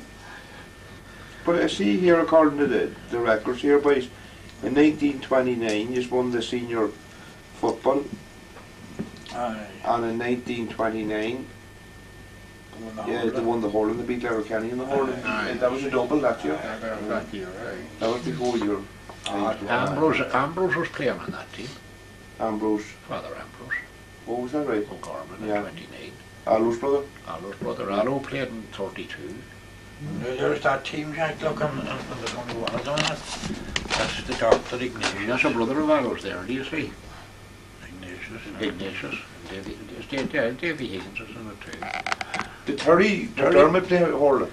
No, he may have played it, but I never There was remember. another year where I was telling you before you go now, but the one that money was scarce at the time, do you see, and it occurred every penny. And Terry was in the army, stationed up round Dundalk with Ruadh, Yeah. do you see. And Ballyshannon were playing Bundoran, the first vital game of the county championship, you see, up in the school field, Right. you see. And at the meeting to select the team before that week before, do you see, there was great agitation about bringing Terry down to play. That it was too expensive. Yeah. Do you see? Where was he then, Jack? He was in Drogheda. Drogheda. And the only way they could bring him down was on the bus, do you see, the train. And the Dodger himself objected to bringing him down. Yeah. His own brother, because it was too dear. You see, about £2.18 or something was the return ticket at the time. Yeah. You see. And the next thing anyway, the committee who had voted the Dodger and to suggesting Terry would be brought down, and he was a vital game and he'd have to be brought down, you see. So Edward, Quinn and Terry, as soon as they went in on the field, they were like two ball terriers that stuck on one another the very minute. Before anything had happened, they'd be at one another, do you see? And Edward was a blackguard, you know, and Edward knew how to raise Terry. But anyway, it was the time that 7 or 8 of the different only men back were the goalkeeper and the full back, and the rest of the team all lined up in the middle of the field, you know. There's no ball would be thrown in. Four, the way it has now. And the back's back. Do you see? Edward was playing right full back and Terry was playing left full forward. But the next thing the ball was thrown in, and she went down towards the Bundoran goals, turned out in that left wing, Terry and Edward. And the next thing, Edward, bang. He clattered Terry. And Terry turned round, you see, the referee didn't see Edward hit him, and Terry turned round and he swung and he hit Edward, you see, and he hit him 3 or 4 times. Referee saw him and off immediately. And we were 1 minute in the field. The Dodger. Oh, Jesus Christ. £2.18, he says, and he cost the club, and there he is, put off in the first minute. And Terry was put off. Jesus Christ. Where was that game played, Jack? Up in the school field. In the school Oh, field. the school field. There you go. Was that Edward Quinn, Peter's father? Hey, Edward and Bundoran, you know. Well, there's some fine footballers in Bundoran too, I'm telling you. Tough men. They were lovely footballers. Petey Clancy. Yeah. Dear. There was one time he came home from the Curragh to play in a county championship final. And they used to travel down big bus, you see, and they stripped in the bus. Mm. But some of the Ardra folks thought this soldier stripping in the bus. Ballyshannon beat Ardra and they objected to Terry. There was a protest, that army men playing. But Terry was from the town, he was legal and all, you know. But the one that did, Ballyshannon won the match, and I got the protest to the one that protested. Terry was never live it down after. But there was all, he always bragged, you see, about records that he had, you see. And he, right enough, he did win, I don't know, many county championship medals he won with different counties. You know, he won one in Louth, and I know he won there. He won one, I don't know whether he won one in Galway now with Redmore or not, I don't know. But anyway, we used to be in We used to be in Millie's and there was always an argument, you see, about records and all, and Yeah. you know, taking a hand of Terry. But Terry was bragging this day, you see, about the records he had and all that, and when you have your tongues as Aodh Garman, he says, there's no one in the county or in Ireland has the same record as I have, do you see, to Terry. What's that, says Terry, do you see that? I was born in 1920, says Aodh, when I won a county championship medal with Ballyshannon in 1928. Do you see? After J6, says Terry, only we were stuck that day, we wouldn't have put you on at all. He never told it. 8 years of age. 8 years. Yeah, it was worse than Hey, me. only we were stuck, says he, we wouldn't have put you on at all. He says, But right enough, he was a great Gael. Terry. his heart and soul was in the game, you know, and the Dodger was the same, you know, and but what did I tell you, we went up one time to play in Maharoo. Do you remember, Bob? The Irish dancing was mad to go at the time. There was Kelly dancing up in the 88 hall. Yeah. And I remember we went up, the Dodger, Florrie, was it Florrie? Yeah, Florrie had Yeah. relatives there as you turned down to Mullock. The You college, know, at the Yeah. Cannon's Cross there, you Yeah. know, down to Mullock. And the bus we put up, Florrie had travelled, you see, and she'd go down to the registry, we'd be back, you see. But such a bit of value as we used to have in that bus. Well, we came back anyway, and of course pulled up, and they were all well jarred, you see. And Paddy McCafferty used to go about, and Paddy was mad on this Irish dancing. And when we were waiting on someone to go down to get Florrie to come up, Paddy ordered everyone out to do the 16-hand reel in the middle of the road. At Hannon's Cross. At Hannon's Cross. Do you see? And Would I you have learned it. music? No, he was whistling. No, there was some fellow with a mouth. Oh, that's right. And then stop the traffic and all. And Paddy wouldn't let anyone stop. There we already. But that was as fine a game of football as ever I watched. The Maharoo game? Aye. And it was in 1939. Yeah. And I nearly could tell you the team. It was Huey was in goals, and the two Grimeses were right and left full back, Yeah. and the Dodger, and your father, Seamus Slavin, and Willie McCafferty, John McGarrick, Yeah. Jack Gowan, Mickey Slevin. Slavin, Terry, Johnny Gallagher. Johnny Gallagher, I think Father Cameron. Yeah. And you know, I was Father a Jerry? sub, I was a sub, Father Jerry, and I was doing umpire. And Ballyshannon were leading by 3 points. And Sligo, or Maharoo, Carney they used to call them. That's right, Karen. They were awarded a free, and it was nearly like a corner flying. And this fella, John Goddard, he played with Connacht after Sligo. He took it. And the ball went under the bar and hit Paddy McCafferty on the head and went out back to play. And I put up the flag, the real flag, for a goal. Yeah. Oh, yes, I was tossed. Don McGahern on the wall, what no goal. So I asked that man there, and poor Paddy was laying, couldn't get up. The ball hit him on that. And it was a drawn game, but it was the best game of football ever. You know, funny thing, Aodh, the Oilers maintain and still maintain, you see, that it was Antrim introduced the hand passing into the Gaelic football. Yeah. It was not, it was Maharoo. Is that right? Maharoo came down here one time to a 7-a-side with us. At that time, 7s were a great goal. Yeah. We used to cycle on over the whole country. Yeah. And Maharoo came down to that the 7s. First time ever we seen it. They made a real hair of it. It was like, you know, passing the ball from making a fool of them. Yeah. They never, and they used to pass the ball. They runners off our feet. There was the a big first fella, crowd ever I I saw. think he's a lady. Tom Dunleavy. Tom Dunleavy. He played for for Sligo and full back. And They were the first crowd ever John I Gallagher. saw. Were they a junior team, guy? No, seniors senior. were playing. Barney Scanlon, Brian Scanlon, uncle of the Lenahan, Brian Lenahan's. Oh. But Do you know that wee lassie that in Tulla had the card game, Mary? Mary O'Rourke? Yeah. She's an east of the that man? the Dunleavys. Yeah. Indeed, they were the first. But then I remember Antrim. They're perfect at it, you know. And right enough, I was saying this without any prejudice. Antrim had a team in 1946 that was the finest footballing team in Ireland. Any one of them, I'd safely swear there were 6 forwards in this and they could get their place on the first division professional soccer team in England. There was and they played, they beat Cavan. They were the first to beat Cavan and break the monopoly of Cavan in the Ulster Championship. And they met Kerry in the semi-final in Dublin, and sure Kerry made a disgrace of themselves. I think there was 52 frees alone on Kevin Armstrong. They couldn't. The unfortunate thing about it, Antrim should have picked Kerry home and dried, but what they were trying to do, like the Donegal team at the present time, walk the ball into the net. Yeah. You know what I mean? Yeah. And if there's one thing I can't understand is that, carry on. There you have the Donegal team. Did you watch Dublin playing Tyrone last Sunday? No, I didn't see it. Well, that was the downfall of the Dublin team. They tried to hand pass the ball from the goalkeeper back up into the Tyrone. And Donegal doing the same. Did you get any, when you were young in primary school, did you get any coaching? No, or? one thing I... Well, there was one thing, no. What stood the Ballyshannon that time, though, was the Christian Brothers. I know, but still you never got any coaching. No, And there's one thing that I still maintain, that it's the greatest harm has been done to young lads up to the age of 15 and 16 to try and coach them. They should be put out on the field themselves and learn their own skills and their own ability.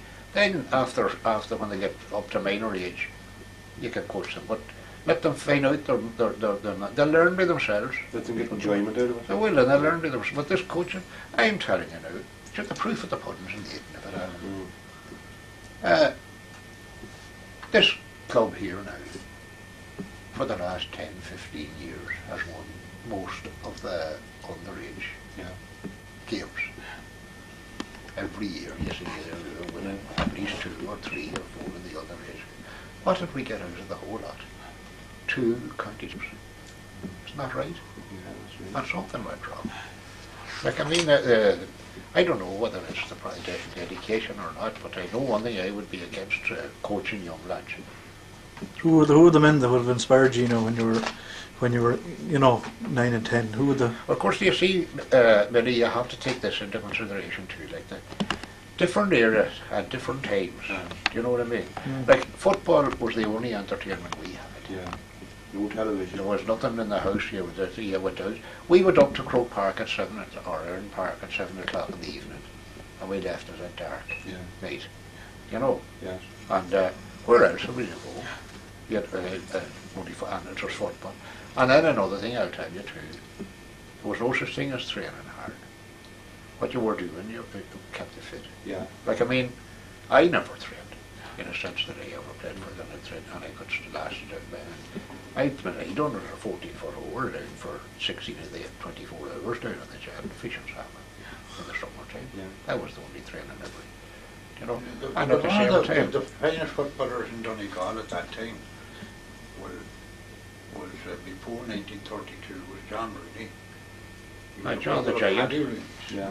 He went to work in Dublin after, but he was a kind of an inspiration to all the young fellas that time. We were at that time, you see, you see, maybe I'm being, people that say that I'd be bragging or something like that. I maintain that playing a game of football is the same as sitting down to play a game of cards. You try every trick in the game that you know, legally. If you get away with an illegal one, good luck to you. But you have to use your head. There's no use in trying to play football without using your head. It's the simplest thing in the world to catch a ball and to kick a ball. But it's the time that the whole thing is where to when you catch it, where to kick it. And who do you kick it? Without bragging, if the ball was coming to me in the air and I knew I was going to get her, I was thinking, before that ball came down, I knew where I was going to put the ball or what I was going to do with it. You know? And you have to improvise on everything. But I still maintain it's the greatest game in the world. I'd rather watch 10 minutes of it than watch the whole of a soccer game or rugby or anything like that. But I'd rather watch the whole. And like the first class hurling now, you see, well, football's beginning to come back, but they're now up to 2 years ago. Hurling was taking over the popularity all over the country. Like, I mean, there were some wonderful hurling matches there, All Ireland hurling finals, you know, like, and the football finals flopped, you know what I mean? Of course, your son Sean played both for the county. We found there with him playing in 1974 for the county in hurling, and he also played football for the county as well. He did, And Jim, of course, that's right, that's true indeed. plenty. When you were involved, you was telling us one, Jim, where you bought a Vauxhall car. It was laying up down with the swivel pool is now, wasn't it, during the war or something? It was a cat street in Barry. And you got the petrol tank damage going to Clonus? No, that was way before there. Was it? I had the two at the one, I used to get the coupon for the big car, and I used to use it on the small one. Well, I used to use 6 times the ration. I used to buy it down in Clare, when Clare. You could buy it off the short man, you know, the garages and the short coupons. Buy for 5 Bobby Gallagher at the time, and it was supposed to be half crown. Yeah. And you would go all the way to Clare? Oh, I used to do that all the time in Clare and Limerick and Clare. Oh, of course you'd be at the taxi. Yeah. No. We used to stop for weeks down in Clare. Right. Are you ready to go? Yeah. Well, there's a way of doing this, Jim. We have to you just stay where you are. And will you pick Jim up from there? Yeah, no problem. Right. We'll go, right? Yeah. Are you on? Oh, Right, Jim. What we have to do first is, in all these interviews, we clarify who the person is, you know? Yeah. So, you're Jim Sheerin, and you've always lived around here. All 50 of them. And, yeah, how long are you living around here now? Well, take 1 year from 77. 76. 76. 76 years. So, you know an awful lot about the place in 76 years. Yeah, I know a good little about it already, but I do forget, you know. Yeah. Were you born in your present house? No, I was born down pronounced Miles' Collier Gate, you know, the lower gate. On the other side. There was houses there, you Yeah. see, I was born on one of them. And how long have you been living up here? Since I was a year old. Since you were a year. So you're up there 75 See, years. my sister has been about to be born, I was up to my grandfather's here. And then he wouldn't let me go. I was called for him and he would let me back. All right. So, So, you stayed with him. Yeah. I see. And you went to school next door then here? I went here, they took me in, the brothers took me in and I was only 3 years this there or something. Yeah. It was only just like a matter of form, I used to be about. Oh, were you good in school? Well, I wasn't too bad, I never missed, Yeah. I never missed a year. Yeah. Well, when I gave you the cost of the two of these heaters, you divided it very, very quickly. Well, I used to be, that was one thing I was good at, was calculation. Calculation and the mathematics. Mental arithmetic. Mental arithmetic. Ben in Donegal, an insurance man, I was changing a car and that's the amount of dip was in the car, you see. He was only 6 months insured on one.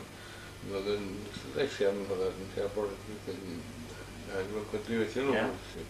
But I see them now, if there was, in the shops, if there was 2 and 2, you'd have to put it on pill. Yeah. Put it on pill. Yeah. Oh, they're you think that they might be learning too much of the wrong things in school nowadays and not enough of the right things. Right, Jim, when you were, after you left the primary school here, you went over to what used to be a fever hospital to school, did you? Yeah, well, I just have to change it from here, Yeah. we carry over that. And tell us about that. Why did it change from hospital into a school? Well, it was shut for a time, the fever hospital was shut for a period, I don't know how long, you know. But then they took it over and they were in that since. That was the Christian Brothers? Yeah. Yeah. And how long did you spend over in that school with the Christian Brothers? Oh, I spent till till I started the road, I started drive. That would have been about, what, 16, Yeah. 17? I was 16, I think. Yeah. Now, what were the big games in school, in secondary school, when you were there, Jim? The big games, I used to play a little hurling and football, you know. And which would have been the more commonplace? At that time it was hurling, or it was football, and I think it was the big before one? that time, yeah. Yeah. And then before that it was hurling mostly. Did you play both? No, I didn't. Which one did you play? I was only in the football during the school. Yeah. wasn't good at it. Yeah. Too really. What would you have considered that you were good at school? Oh God, in games? Yeah. Not at school, I don't know. Would you have gone to watch the matches? Oh, I went to them all. Yeah. Yeah. Well, I was paid for it. I used to drive them. All right. Well, tell me this: can you remember when you were at school and at that time, who were the major football or hurling stars of the time? There was John the Giant, to call him. He was something to. You know, Rooney in Bundoran, you know the Rooney fella in Bundoran? Adi Rooney. His father was from in here, he used to play football. And the Giant was I think, he was a brother of his. Yeah. Maybe. He was a great footballer. He would have been the best footballer. He was a great footballer. And who would have been the best hurler? I don't know, you see, the one thing that's much hurling that time is bit before it. Right. Did you know that the very first hurling meeting took place in this very place that you're sitting in now? I didn't know that now, but I reported it and I couldn't get it. I don't know what happened. And I seen one that I had after. Would that be it there? You see now. Would you know anybody in that photograph? Oh, I know them all. Well, I know a lot of them. But, have you any relatives in that photograph? No, that's my father. All right. Yeah. Oh, he's a big, strong man. But then again, you're not small. I have another one with the two of them, him and Jerry's father. Jerry's father Yes. was a bigger man. He was but he wasn't as tall and everybody was strong. That's Hugh Gallagher, you know Jim the Yes, Nat? yes, that's his father, is it? And I think that's his uncle, that's his father. Yeah. His uncle was killed and he was executed here in Niles as he was an electrician. Right. But he was before my age, I don't mind him now. That's Trey Loughlin, you know, Mrs. Yes. Mrs. Goddard and her father. Right. And that's John Loughlin, he was an oil, he used to do the same thing, father. Yeah. Drive an oil tank. And that's Poppy Laddie in the rock, you know, he lived down the hill, you know. Yes, I know, yeah. And, This man with that's McMundy, John Mundy's father. Oh, John. Right. And this man. That's Teddy McShee, you know, Teddy McShee, or what do you call the fellow up the Station Road? Teddy. Yeah, well, that's Teddy's grandfather. Right. And that's, I didn't know it. Fellow Pat McGee, he was from Nance Mays, he used to live with his father. So that's what I heard, and I couldn't see him. Yeah. It's much the same boat as I had when he, let's see, that's Jim Daly. Would that be Father Daly's father? And he had two brothers from the one I have, Michael and John. And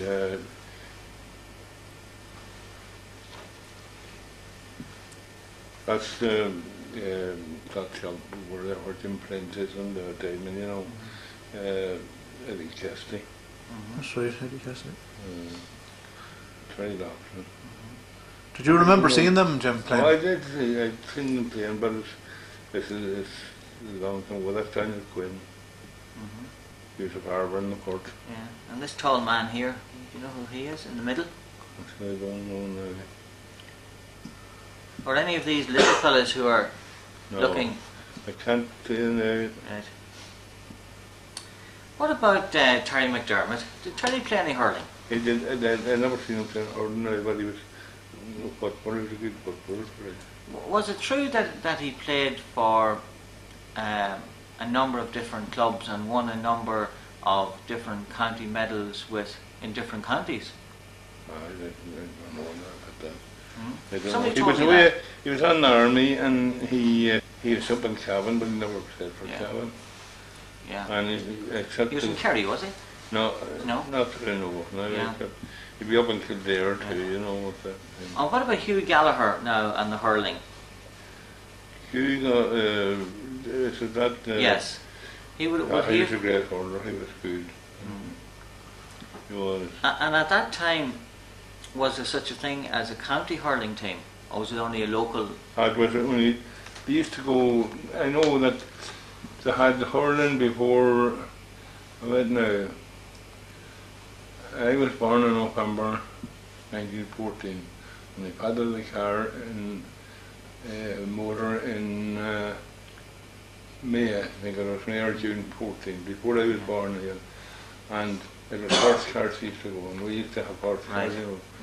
And it was horse cars, because the men sin was went up in Bannerman or, you know, some cliffs, and that time, but they were coming through, I don't know where they were coming from, but they were coming from a hurling match anyway, and they started throwing them, but they got off, I think, with the hurlings, and they held their own with them. Yes, and they had a discussion.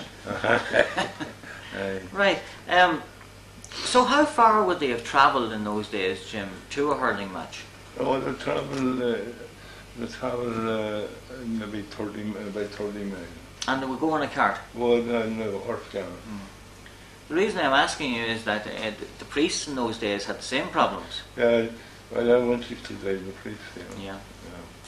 Yeah, well, so then, when you grew up, you went into the taxi business after your father? Well, my father was in it, and John, my uncle John, Jerry's father was in it. He was living here. John didn't get it on in life, you know, and he lived here with myself and Dant. And then I was at school, and I started there was a girl from the Lochside here wanted to take her home, and John was down the stairs where he couldn't be caught anyway. And we shoved her out to the road, and I was starting to learn. Well, my body used to me not run on the lorry, you know. But I was 16, I was at school to that. So then you went into it more or less after you left school. And would you have driven many of these teams to matches then? Oh, not them team, no, not them. Well, not these, but later on. Later on, I did. I don't know, I run, there was nearly all to football and them, and you know, the hurling kind of died out here, you know, then in my time it was all football nearly I went to. Right. You know. Where would you have gone to now? I was in Belfast with them, and several times in Belfast now up the north. And as far as Roscommon, used to, one time the National League was open, it was an open affair, you know, and we went as far as Roscommon and different places like that. You know. Well, now one team couldn't have got into one car. Who else would have taken them? I don't know who's saying that. John Gibbon just to run with them. But then the county team, you see, I used to the county team, and from here there was only one car load, you know. Yeah. So you would meet the rest of them wherever the match was. We used to sometimes we would go the whole, and there was an odd time we used to know man going to up the county down. And how much was petrol in those days? It was the cheapest I was. That was my father used to sell by the tin, you know, 2 gallon tin. Yeah. It used to be 2 and 3 a gallon, 4 and 6. 4 and 6. That's the equivalent of what nowadays? About 25p. 22 and a half. 22 and a half. Yes. The mental arithmetic got you there again very quickly. Indeed. So that was very cheap. That was very cheap in comparison to today. Tell us about the cars you had. What was your very first car? The Model T. The Model T. Ford. Yeah. And then it was 14.9. The Ford. Yeah. I stuck to Ford nearly all the time. I had a big V 32.5. Yeah. Before that, I think I had a Vauxhall 20. They were a very rare car in this country.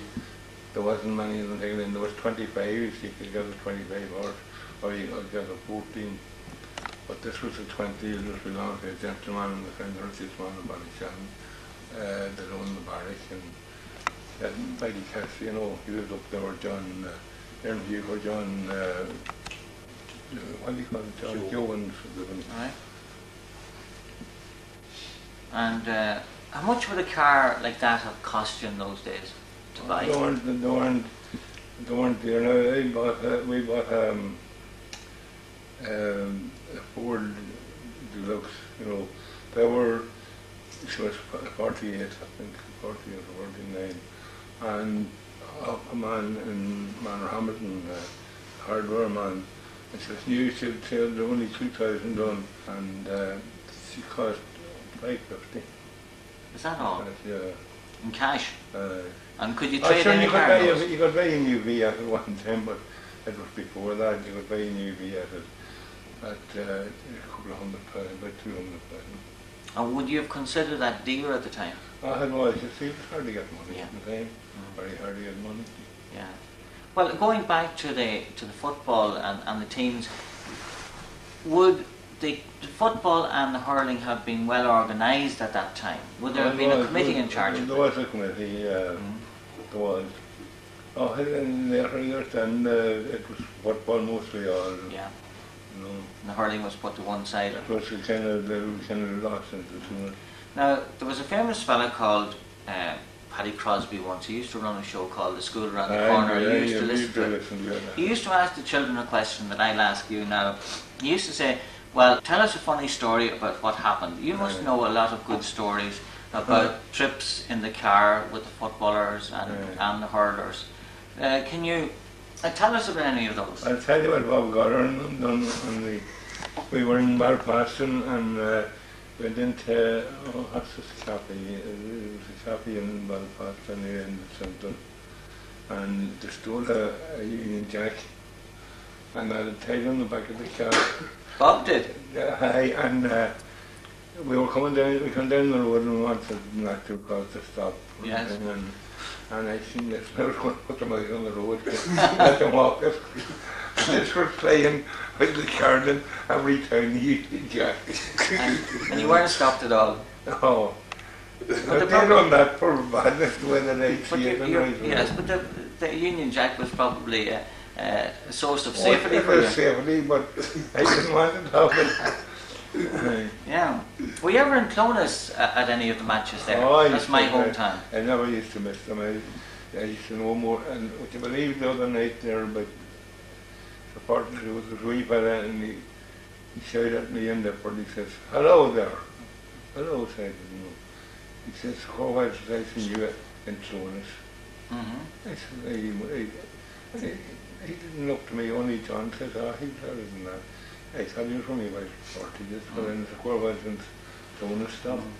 But I used to know a lot of people in Clonus. You knew a fellow that used to deliver the milk to my home, was his name Connolly. He used to be, he used to have some greyhounds.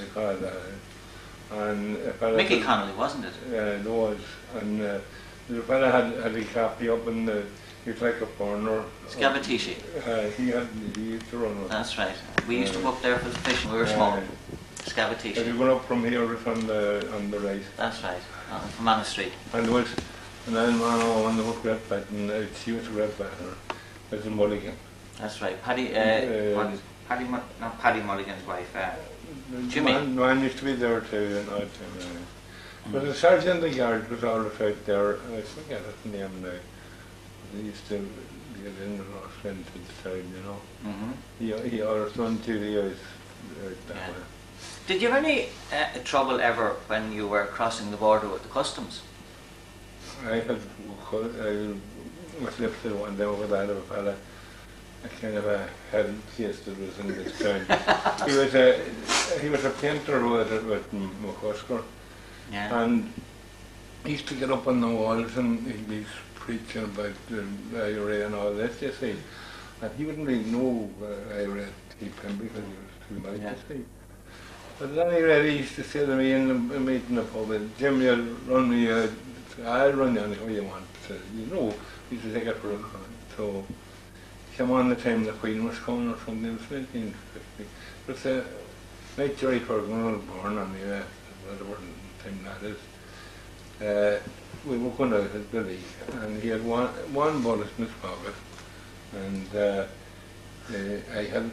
tell you, I had this Sharon between you, and they took us into the barrack. He was looking for it, you see. So, the door was about all night. And he could laugh and laughter. I was going to go to one, and all soldier friends and soldiers behind us, and he was in another one. So, says, hey, you must have had their plenty for run off about it. That meant more than I or a man or I am, and today, say you should know that, a man lied them out. What if we want to do one bullet?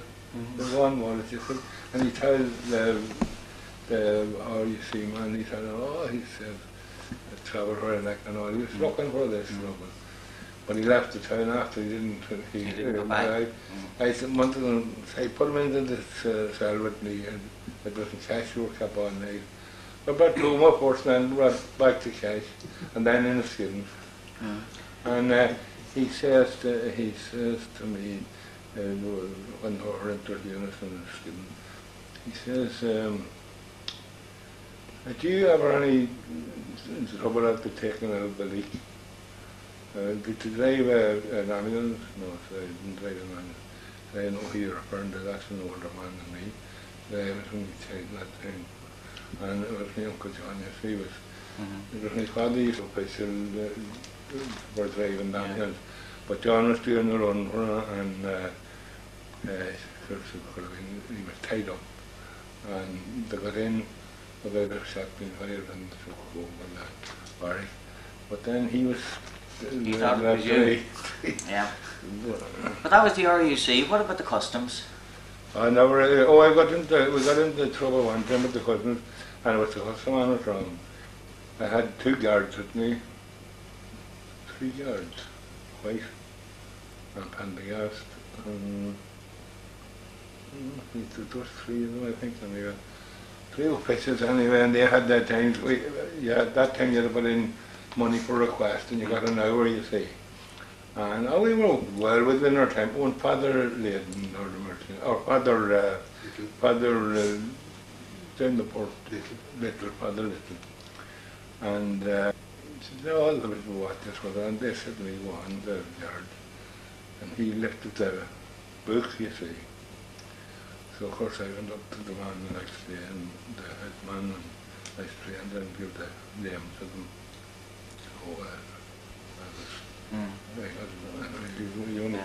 You only met trouble from that. That's true. Nobody would have ever tried to use your taxi for smuggling, would they? No. That would have got you into trouble. It was. I wouldn't put it past you. You were going to say what? Funny. Who was a priest? A what? A priest. Well, tell us the story. Well, you needn't mention the priest's name, but tell us the story. He's dead and don't tell us his name, but tell us what happened. I know. He got a puncture down there, and then I used to do it, you see, but he says, oh, some West night ever came, and he says, Jim, would you change the way I would, sure, so say he was in the West, and I walk up, he says, but I changed the way and I brought the car up, and he says to me, put your hand over there and the switches there. And what happened to me? I was standing in water too. Then I put my hand on a bear juice, and I cursed him out. And then he was like, and he says, oh, I didn't hear you. He says, and he was just laughing, and the next thing he was flying over. And it was good crack. A bag of mail, and he was flying over, and I have a story here, you know. He was good crack this. And he used to transfer it from one part of the country to the other. Oh, I did. I was very glad with him, and he used to use it too himself, you know, he was in the mind. But I remember what happened with him. He says, run me out and you won't carry to the leak. and I run him out to police. And he was with me, and he was with me coming back on a performance bridge. Oh, it was a very narrow bridge. And then this priest, I nearly might as well have just stopped when the bumpers were hitting. And he was a priest of the same name, and he was a Yankee priest out in Bundoran. And he got out to bail him to fight. The two priests got out to fight? If I wanted to beat him, but one didn't. But he got out, he was going to fight him. So he said to Daniel, if I was driving to myself, we'd be killed because I'd be driving harder. Right? Yes. He said, take it easy, you know. And tell me, on a different subject, take a look at that photograph. That's a camogie photograph. Anybody there? Johnny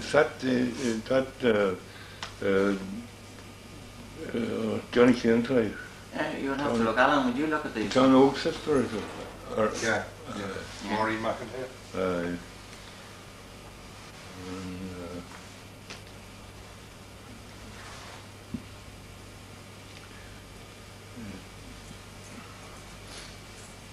Can you see Mary Monaghan in it there, Jim?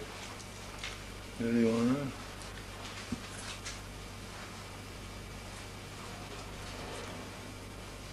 That's her there. Oh, that's right. Did you ever see Mary play camogie? No. You never went to look at any of the camogie matches? I used to be interested in camogie. Oh, you might have gone to look at the girls, Jim. No, I didn't. Oh, no. You wouldn't have been a dancer or something. They played in the Brothers Field, Jim. That's right. That's right. They were across the road from you. Oh, I used to play hurling there too. And, yeah. And that's, I think, her name's Gallagher, I think, is it? Here's the listing here. This is, yeah, Gallagher and Mary Monaghan's there in the centre. Is this one got here? She is. These two. Is that like to us? No, that's Mrs. Luke. Or may I? Well, her sister, Bragg-to-us sister, right? Peggy Gallagher, yeah. That's yeah. right. I know Mrs. Luke, all right. Ellen Doherty. Yeah, that's right. Maureen. Mia Maureen, Brownlee. Mia Brownlee, that's right. Yeah, Mary. And Annie Burke. Didn't know her. That's another sister there. They're from out by Duba. Duba, And we think that was a wee girl working Bob Mills. You know, she was Diver, I think. Sissy Cassie or Sissy Diver from round the Duncan Jim. Oh, Mamie Lockton. I didn't know her. The rest, you know, Jim. Well, Mary was telling us about that team yesterday, and they would have played in the field opposite you. It was, yeah. So you didn't go out to look at the camogie teams, but you were saying there you used to go to the dances. Where were the dances? All over.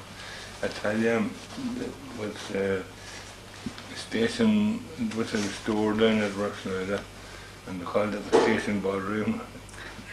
It was a shilling to get in. A shilling? It was all a sixpence and a shilling them days. Yeah. But it was very dear at a hop round. And you used to go dancing down there. Who would play the music? Oh, different local ones, fiddler and oh, there's a fellow up there in the home, you know. Eddie Moore. Eddie Moore. Well, his brother used to play it.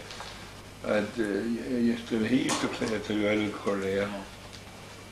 So that's the type of music you would dance to? And would it be mainly Irish dancing? But it was all Irish dancing in Korea. I see. There'd be a few fellas like Billy Finn on the prowl at that time, providing the music. Oh, yeah. Yeah, I see. And you never took one home to keep, one of these ladies? I was always too shy for it. Were you? I see. Well, tell me, how did you get into the Greyhounds then? Oh, I went to Greyhounds from I was at school. Yeah. You gave them up for a while? I was giving them up and I was heading out the Shield Hospital and Yeah. Dr. Quinn says to me, you don't see you out in the mornings when I went to Greyhounds. I used to be out that time. I used to be out there and and finished with them. I was only one. But get one he says, and if you haven't the price for buying one, get the lender one and get out. It's good for the walking, But, good for the heart. Yeah, we should all have a greyhound. Well, now, if you had... Bargain King used to say to me, if I went over to hear him when he was selling stuff, you know, he'd say, "There's no need of any money, you're all around greyhounds." And then another time, Sam Hudson was coming over to him. He was from Bundoran. He was an Englishman, but he was in Bundoran, and he was one of the Bundoran County Councillors or Urban Council. Yeah. And there was always a letter in every week, and the Bargain King was dancing. I was trying to get him off the street, you see. Yes. And when he'd come over, he used to say, "Men may come and men may go, but the Bundoran Council was on forever." He said. Of course, your man used to laugh, but he used to take it in good. Yeah. Well, now, you'd have known Terry McDermott very well. Oh, I'm sure the lads here would love to have had the opportunity before Terry died to have interviewed him. Oh, it would have been. And he got great memories too, you know. Yeah. I remember bringing him down one time. He can put her on the name of the fella to Rossnell. And he was noted to be a bad place. Terry was in uniform. And he says to, although the father used to leave oil to his shop, at his brother's shop, you see, and the brother pay and things. You know. He said, I'll pay the next time I'm in, and all right. And I when he said to Terry was in the back, "Don't shoot, Terry, don't shoot." "Oh, gee," he said, "quite a minute." Quite a pound.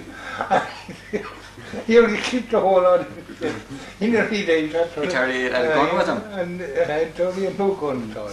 Do you know any good stories about Terry and the graves in the graveyard? Oh, in the time that the Germans were doing it. Yeah. That was good. Terry thought he owned this place, you see. And, The graveyard. And not all and all. And, the priest let them in, you see. There were Germans was going around, you know, for young people for doing the whole country around, you know. And anyway, he had to be over the whole lot to watch the way it was done. He was getting carried over in the sea lot when he was digging a grave, and Terry was standing over it to see that he do it right. Next thing, the chapel bell rang. See? And I said, "Oh, Terry," I fell. And then it rang again, and he went up, and he put them out of and then there was someone at the Seneca.